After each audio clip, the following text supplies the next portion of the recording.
Blah blah blah, here we go. Continue, where were we? Where was it what we just done? Yesterday, 2:31. Maybe here? Yeah. Resume. Come on. Oh, alright then, now I just heard a voice over here, and it got me wondering. What? Shoujo Taguchi is the name. As you can see, I'm a cameraman, though not the artistic kind who's planning on hitting the indie film circuits or anything. Came here to get footage for a special report, but I got separated from my boss along the way. How about you? Wait, let me just fix the camera. I meant to say microphone, not camera. I got myself lost in this school building, and I am presently searching for a friend. Uh-oh, you don't mean that girl on the ground over there, do you? No, I've never met her before. Phew, that's good. Well, kinda, I guess. Anyway, may I ask your name? And the name of the friend you're looking for, too, while I'm at it? I'm Sakutaro Morishige, and the girl's I'm looking for is named Maya Suzumoto. She's short, smiles a lot, and has a generally cheerful countenance, really. Suzumoto, huh? Suzumoto. The cameraman named Taguchi suddenly flipped out the LCD screen on his camcorder and began rewinding through the footage. What are you doing? Well, I don't want to sound crass, but I'm checking through the footage I've captured since coming here to see if her name comes up at all. I intend to file a police report when I get back, so I've been gathering information on all the dead kids I've found in here, like from their name tags. That's actually really helpful. Bite your tongue, don't say such stupid things. Mayu is alright, I know she is. Sorry, if it makes you feel any better, I don't see anyone named Suzumoto in any of my footage, and may I say, you're really very brave. Oh. Well, whether you're looking for a friend or not, you really seem to put your all into searching that body, you know? You're the one taking video of corpses. Well, being a cameraman is kind of a strange thing that way. As long as I'm looking at them through a finder, it's all just business to me. Yeah, that is such a thing. Like, I know I'm nervous when it comes to people, when I'm doing stuff in front of people, but when I perform, like, I don't know, play the piano or guitar, sing for them, I'm like, okay, this is just business. I'm just gonna do this professionally now. So it's like they become background noise to me. But if I try to look up at them with my bare eyes, I freeze up. There's a famous story about a battlefield cameraman whose camera broke while he was out on the job, and he literally started crying like a baby. I see, that makes sense. You're not too interested in any of this, are you? I do have a tendency to run my mouth off sometimes. Now he's always scolding me for that. Hey, I know. How about we search for our companions together? What do you say? No, I'm sorry. I appreciate the offer, but I'd prefer to search alone for the time being. I'd hate to get in your way after all. Like hell, I'm going to tag along with a motor mouth like this. Besides, he's my elder, so I'd have to mind my manners, which I'd really rather not do. Oh, okay, well, then how about we arrange to meet again? There must be high EMFs in here or something, because nothing can keep time in this damn place, but what say we try meeting up after an hour, give or take? I mean, we should both count ourselves lucky to have run into another living being, and I'm sure an exchange of info must sound good to you too, no? Alright, if that's what you want. Okay, that's settled then. You take care now, you hear? Now what? Examine the corpse in the ground. We did so. The corpse started to decay, yada yada. Anything else? Head to classroom 5A and examine the cabinet and choose to take kite string. Okay. Let's save first though. Yeah. 5A. Where is 5A? Classroom 5A. Here? Right. Skip. Come on. Faster. Faster. Faster, asshole. Faster. I examined the cabinet. Okay. There are lots of stationary goods inside, like rusted paper clips and beat-up staplers. Not one of them seems usable or functional. Except perhaps the spool of kite string mixed in with them. Maybe I should take this with me. Take the kite string. Wait. Is there something in the wrong as it involved the kite string? Let's see. When given the option, no. Nope. I don't see anything. Trying to fish for my idea out of the hole. Try fishing it out and try to go into the hole. Alrighty then. It doesn't say anything about the kite string, so yeah. Let's take the kite string. Where is it? There you go. Take the kite string. Open the cabinet door and retrieve the kite string from within. See, as good as you, it might just come in handy. Head to first floor ways on the southeast. Where is southeast? South is here. East is there. Okay. And ascend it. Right. Come on. Let me just drink my black coffee.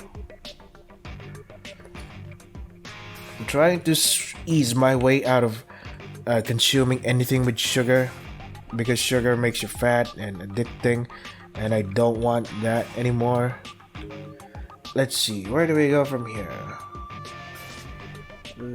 Head to classroom 1A, and you'll be stopped along the way. Okay.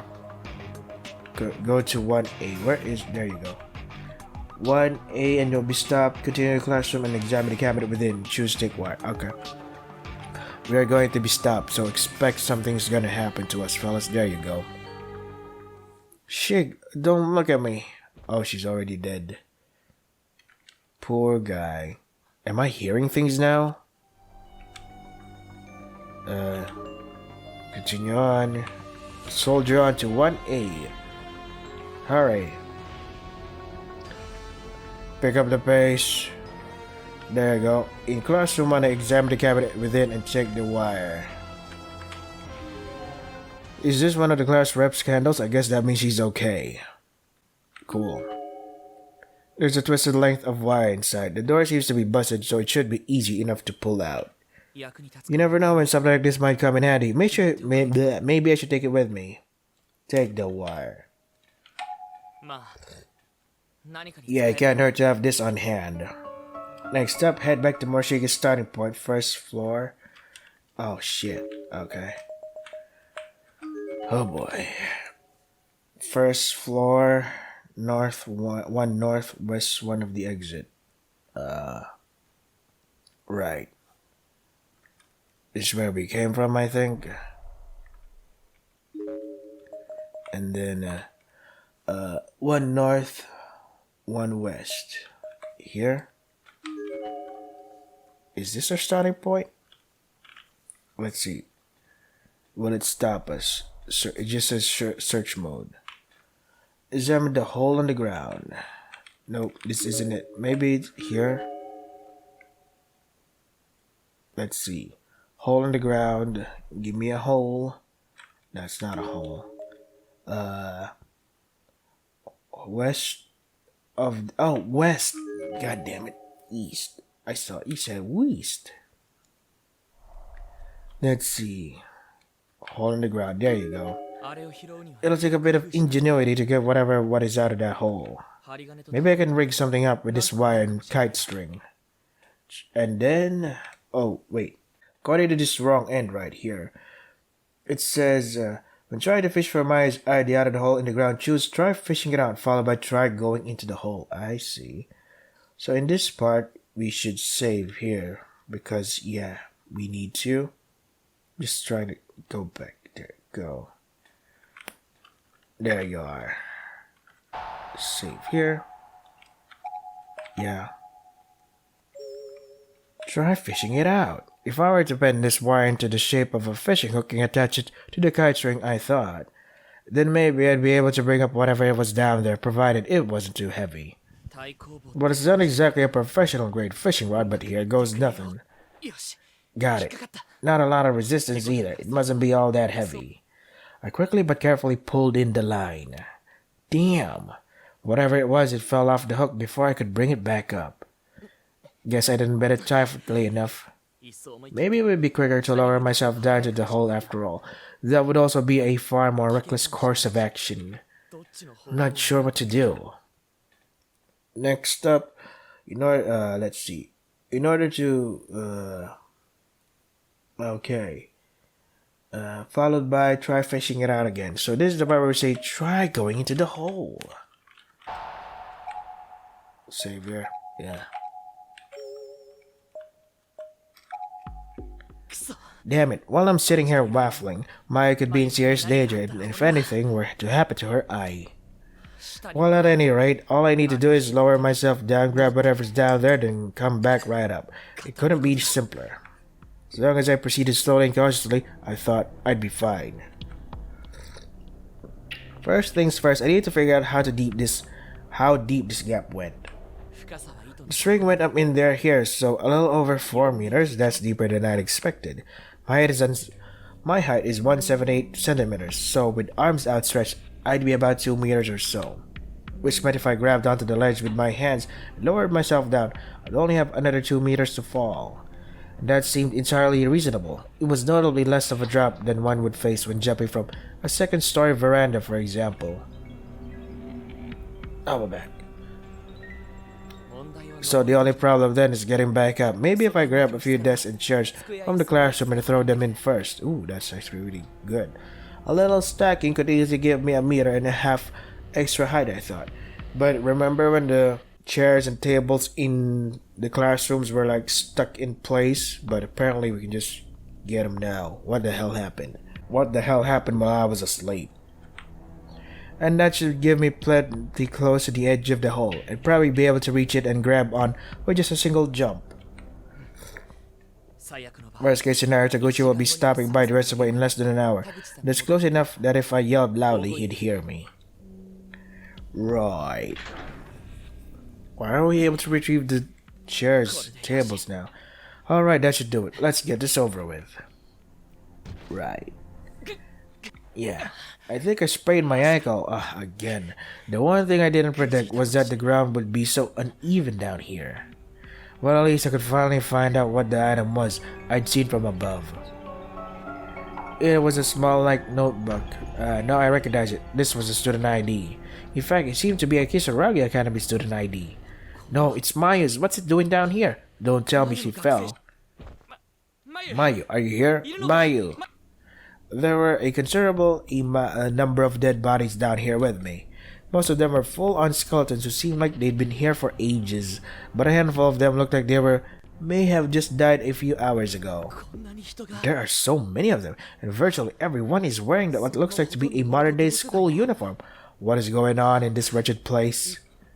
I briefly scanned the bodies of the departed in the dim, unnatural light that filtered in from above and found one that was wearing very familiar clothes. Uh-oh. This was definitely the uniform of Kisaragi Academy in high school. I was horrified. Mayu, please tell me it's not you. Is it? Hey, it's the class rep. What? Ayumi's here? What are you doing down here, Ayumi? Both of Ayumi Shinazaki's eyes were wide open, but she wasn't looking at anything in particular. Those eyes weren't seeing anything at all anymore. What? What happened? What the fuck? Did I skip a few things? Shinozaki? Let me see the picture of Ayumi dead. Why? Who did this to choke?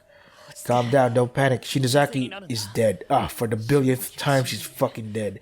This is just a body, just one of many in here. That's right, this is just a pile of meat that happens to be shaped like Shinozaki. It's not a person anymore, it's a thing. Jesus Christ, dude. God damn it, Kishinuma should have been with her. What the hell was that incompetent jackass doing? Yeah, what's up with that?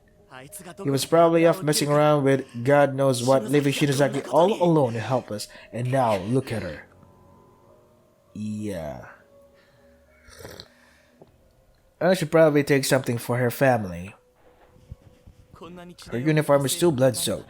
It would just upset them. Her underwear is out of the question, of course. What the fuck? And her hairband is just too common.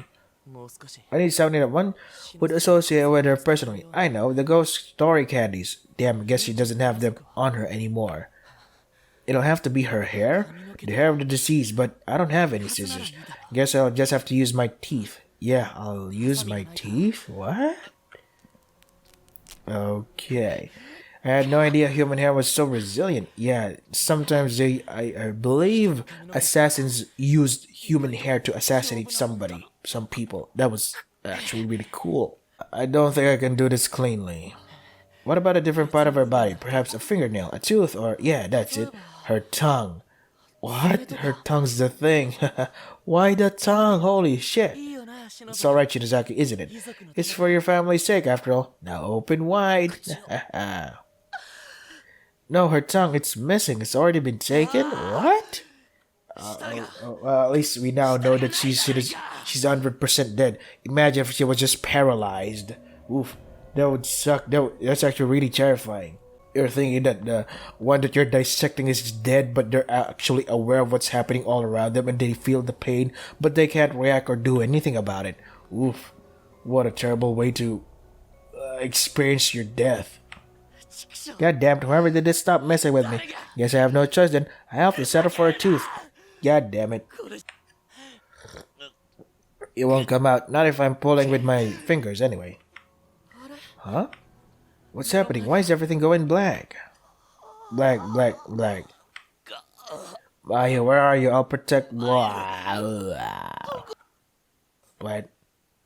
That's what you get for doing something terrible to Shinozaki, to Ayumi. Asshole. Oh my god. Next up is try fishing it out again. Wait, yeah, give it an option, take a peek, try going to the hole. Save system data. Yeah. Okay.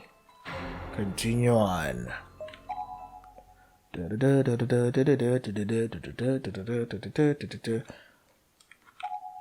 Resuming play. Wait, is this the part where this is? I think number 2. It's the same anyway. Let's see. In Wrong and 5 and 6. Wait. I think there's something important here. Wrong and 6 and 7 are only obtainable after getting this chapter's true and son of a bitch. So in Wrong and 5 and 8, you son of a bitch. While in control of Morishige, raise darken to 100%. The quickest way to do this is try to open the door the second wing a couple times, though as usual. Okay. You want to raise 100%? Fine. Anyway, while we're not there yet, let's go try fishing it out. Forward to bend and yeah. Damn, whatever it was, I've been bit enough. Try fishing it out again. Safer alternative is usually the better alternative, even if it is a general annoyance. So let's give this one more go. Alright, got it again. I'll just have to be more ginger about it this time. Began pulling up the line slowly and steadily, trying my hardest not to shake it any more than I had to. Finally, I pulled the item up from below. It was a small notepad. I flipped it over and it's a student ID book from Kisaragi Academy. Mayu, it's Mayu's. No, did she fall into this pit? Mayu, are you there? Mayu. There was no response. Not a single sound or indication of movement. Maybe she wasn't down there after all? I don't see any indication of a person down there. Maybe she just dropped her student ID. That would be the best case scenario. Without even realizing it, I found myself gripping Maya's ID tightly, squeezing it in my hands repeatedly as if to verify its existence. It felt like her ID had been entrusted to me, and I absolutely had to get it back to her. It was now my mission. I'm worried about you. If you've been injured. No, I mustn't think like that. I have to concentrate on what lies ahead. For now, I'll just consider this proof that Maya is definitely in here somewhere. If I look for her long enough, I'm sure we'll meet again. Save here. So according to the game, in order to get Wrong and 5, we need to have 100% of the darkening, which helps by, let's see, going to, we can say to this, try to open the door to the second wing a couple of times. Second wing. A couple of times.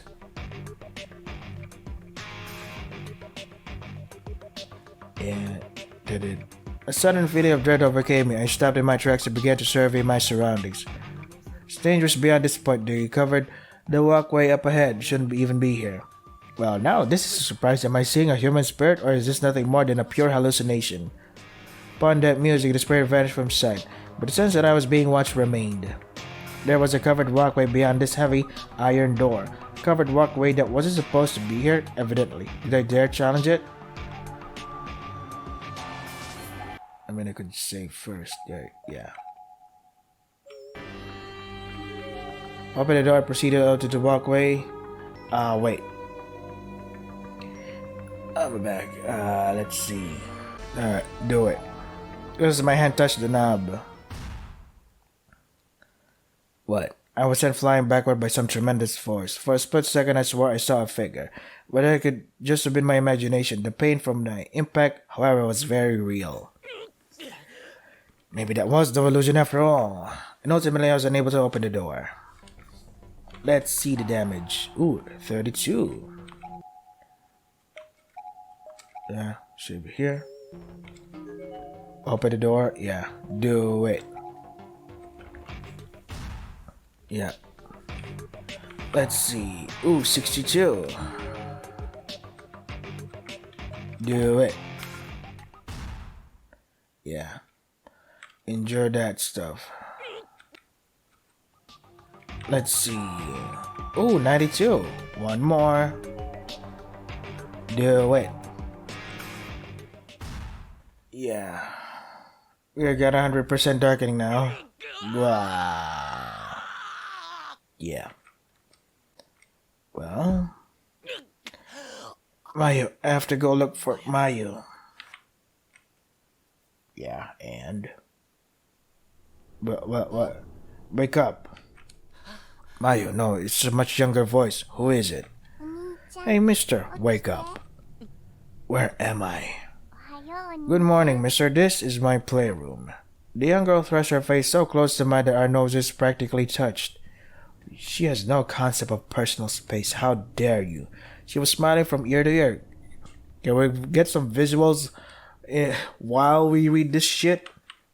She looked to be about first or second grade, with long black hair and a clean, cute, almost dainty countenance. After my brief impression, however, I quickly turned my head away. She was uncomfortably close, literally breathing down my neck, and her breath smelled like shit. It smelled of blood, of death and decay, and fatty oils and smoke. It smelled of chemicals and antiseptic. It was very, very unpleasant potpourri. Who are you? I'm so happy. You didn't get all indignant and say, what's going on here? Normally when people wake up here, they get scared and start freaking out. The little girl began backing away from me, her shoulders still shaking in a soundless chuckle. I knew exactly what she meant. It would be entirely reasonable to ask what's going on here. Even at a glance, I could tell this room was not good. How can you tell? I can't see anything. Or maybe you're the one seeing the only thing here, while me, the player, expecting a visual novel to present visuals. Why? Why can I not see the visuals? The floors and walls were caked in blood as thick as mud. Buckets of body parts were strewn all about, and eviscerated corpses were stacked everywhere. That was just what I could see at a glance.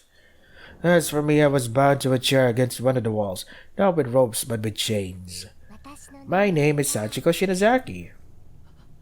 What do you plan to do with me? Are you going to kill me? What a question. I'm just not sure. I'll decide later. I've got something else to play with first. Just as he said the word else, she brought her hand down onto the nearby table with a slapping motion, and it made contact with someone. It was a girl, bound by her hands and feet, and Sachiko's slap was aimed squarely at her thigh. Her uniform suggested that she was in high school, and she was wearing glasses, giving her a rather stern, serious appearance. I could hear the sound of chattering teeth and see her chest rising and falling rapidly and erratically, suggesting she was paralyzed with fear. Her name is Emi Urabe. I don't know who that is. I don't give a shit. And the sound of her own name being read out loud from her student ID name tag, the girl let out a single whimper. No, stop, please stop. You lied to me. I thought there was just one reaction. Why is she talking now? She isn't paralyzed with fear. Now you're about to be put through incredible pain. Why? Don't know, don't care. It's just some stupid shit that, I don't know, for the sake of being stupid shit, for the sake of being horror. So make sure you squirm like the wretch you are and beg me to spare your life, okay? No, you're joking, right? I didn't do anything. Shut the hell up, you're distracting me. Sachiko swung her hand downward into Emi's face, realized only after impact that there was a scalpel in it. A sloppy, uncontrolled incision was made from the corner of her mouth all the way to her ear. Yeah. Just kidding. I'm sorry, did that hurt? I wasn't seriously trying to kill you or anything, so don't let it hurt too much. The real pain is just beginning after all. Sachiko produced a pair of durable swinging sewing scissors from a rollaway shelf nearby and began expertly cutting all the way up Emmy's school uniform. Then she set down the scissors and produced a full-size farming sickle in their place. It looked well worn, with saw and rust sticking liberally to the blade. After brandishing it for a moment, Sachiko positioned it over Emmy's abdomen. No, please, this is a dream. This has to be a dream. I can't say if you're awake or if you're dreaming, but you're about to find out. Yeah, scream. Yep. So, Morishika's like, this is a good show. Sachiko slowly shifted her focus from Emmy's abdomen to the area just below her ribcage. Oh, that's gotta hurt. Emmy's body began spasming, her spinal muscles contracting in a decidedly unnatural manner. Gasps and screams mixed with sounds of vomit and incontinence. What a perfect facial expression. See, I knew you could do it. Without even wiping the drool from her mouth, Sachiko tossed the sickle aside and simply began digging into Emmy's wounds with her bare hands. The sound of tiny hands manipulating internal organs is so dumb. Who'd have thought the fucking child would have the strength to fucking operate on people or stab them? Was disgustingly similar to that of a sopping wet rag squelching spilled oatmeal off a hardwood floor. Yeah, okay. Great description there. I don't get it. Are we done? Nope. The noises escaping his mouth didn't even sound like they were coming from a human being anymore.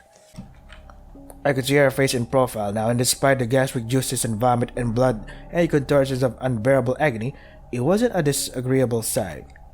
This was a girl not far from death. She was trying her hardest to fight it, but the facts were the facts. She was going to die, and she knew it. Against this fate, she was completely and utterly helpless. She was doomed already, in both body and soul. This hapless struggle had a certain sensual quality to it. No, it was even purer than that. This was a truly beautiful sight. What? What are you doing, Sachiko? Sachiko had at this point buried her head in Emmy's exposed organs, withdrew it and directed this question at me, her mouth still full of flesh. She's eating them?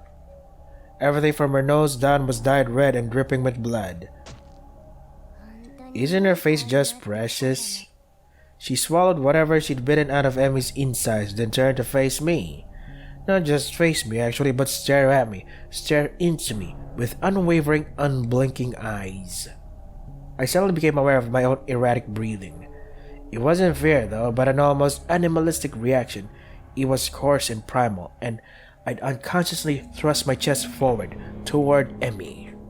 I think I may have been smiling. So how about it? Do you want to play with her too? Don't be ridiculous. It's like she's making fun of me. She shouldn't even have to ask. Well, is that a yes or no? Okay. So now we're done with the wrong end 5. 6 and 7 is needed, but we have to acquire the true end first. Son of a fuck. Shit. In order to get wrong end 8, when Morishige comes across a candle while climbing a stairway near the end of the chapter, choose to look back. Okay, near the end of the chapter. Fine. Let's see, where were we? Save system, yeah. Oh boy. Continue on.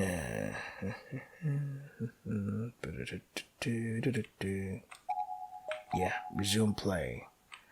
Let's not stay here, go someplace else. It says here, return to school's exit and an event should occur. Right. Alright. This is the exit, right? Please tell me there's an event. There you go. Another earthquake? Can this building even survive this kind of abuse? Apparently, yeah. See? Still going, still standing after all this time. Taguchi's not here yet. I guess it probably hasn't been an hour. Okay, now what?